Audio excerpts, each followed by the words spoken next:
আমরা প্রত্যেকেই ছোট থেকে নানা রকম স্বপ্ন দেখে বড় হই, বড় হয়ে কেউ ডাক্তার হব, গায়ক হব, নানা রকম জিনিস। তাই সবার স্বপ্ন কিন্তু এক হয় না। যাই হোক, আজকে আমি ঘুম থেকে উঠে বানিয়ে ফেলেছি লুচি, আর মাকে বলেছি তোমাকে আজকে কিচ্ছু করতে হবে না, আমি তোমাকে লুচি বানিয়ে খাবো। আর মা এদিকে সয়াবিন করছিল, অনেক দিন পর কিন্তু আজকে আমাদের সয়াবিন হয়েছে, বেশ ভালো লাগলো। গরম গরম লুচি আর আলুর দম আমি মায়ের জন্য রেডি করে দিয়েছি, আর তার সাথে আমি নিয়েও বসে পড়েছি। দুজনে মিলে বেশ গল্প করি রোজ, আর রোজ রোজ এরকমভাবে টিফিন খাই একসাথে।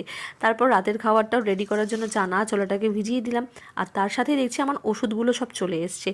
আজকে না শরীরটা খুব একটা ভালো নেই, কাজে যেতে ইচ্ছা করছে না, কিন্তু কি করব, সব কাজ সেরে ফেলেছি, তাড়াতাড়ি স্নানটাও করতে হবে। তো চলো, স্নান করেও নিয়েছি।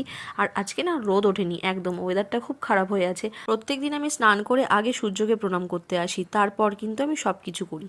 তো নিচে চলে আসলাম, সব কিছু সেরে খেয়ে দিয়ে কিন্তু বেরিয়ে গেলাম কাজে যেতে। তো কাজটা তো করতে হবে, আর কাজ করতে কিন্তু আমি ভীষণ ভালোবাসি। তোমরাও ভালোবাসো তো? তো ভালো লাগলে লাইক করো।